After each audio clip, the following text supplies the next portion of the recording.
Dawn, how surprising is it to be going to South Dakota if you guys were to advance and not Lexington? I mean, it's pretty surprising, but at the same time, you know, we're not on the committee. We weren't in the room, so we don't know what was behind it. But we got to do our job. And our job is to open up on Friday night and take care of our business and see where that takes us. Speaking of that, do you know anything about Jacksonville and that progress? I mean, does that process pretty much start now? Progress. I mean, the process starts now. I do know. The coach is a very good friend of mine. She's got some talent on her team, and it's the work starts. Work starts tonight. I did. She did. She won our conference, which is pretty darn good, pretty special. Dawn, first quick glance at the bracket. You've played a lot of teams in that regional and beat them. Do you think that gives you any kind of edge or advantage?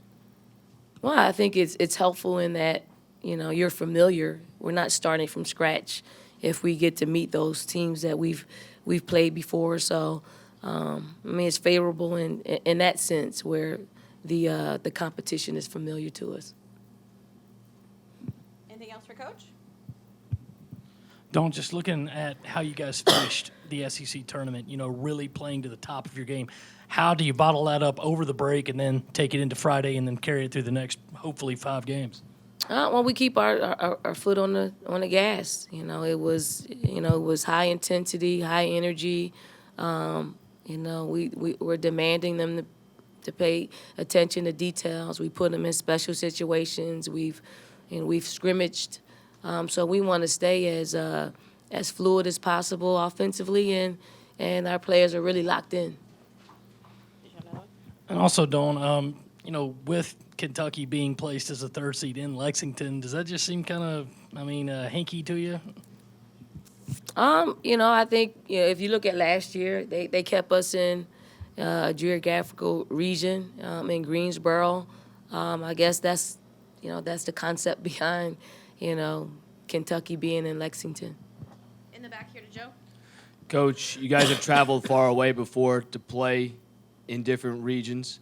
I wonder, how do you make sure your players don't focus on maybe the disappointment of today, not being able to be closer to home around a rabid fan base like you guys were hoping? This team has been through so much. The seniors on our basketball club have, played in different environments, near and far. They want to win a national championship. And whatever road that leads us to that, they're up for the challenge. Over here to Pete. Dawn, did you know that half-court shot was going in? Absolutely. Just like I knew all the other ones that I missed weren't going in. Don, of course, disappointment for you and the fans. But how disappointed are you for, you and the players, how disappointed are you for the fans? Because, they're invested a lot in all the hard work you and the ladies have put in. Yeah, that's probably the most, disheartening. We can pick up our team and take a chartered flight to wherever we need to go. And our fans, that's probably a little bit harder to do if we advance to that particular region in South Dakota. So I feel bad for them because some of them had, bought tickets, in the Lexington, region, just like they did the Greensboro. And we weren't as lucky as we were last year. But we'll have a few that's brave ones that's gonna, be with us, from the first round on to, our last game. David. Dawn, just looking at the listing of the Sioux Falls Regional, there's a lot of familiar names in there that you've played this year or last. How much can that help, or can it, considering you might have played Ohio State the first game of the season? I mean, it's all helpful at this stage of the game. You're not, it's good that you're not starting from scratch and you have some familiarity with your opponents. But I think it's helpful for our assistant coaches who have, those particular scouts to, just be ahead of the game at this point. Brian. We've talked about going away, but just in general, how special is it to be able to play these first couple rounds here in Columbia for the second straight year? There's no consolation to, what region we're in, but we do get a chance to host. That's something that, we have, we fared well with.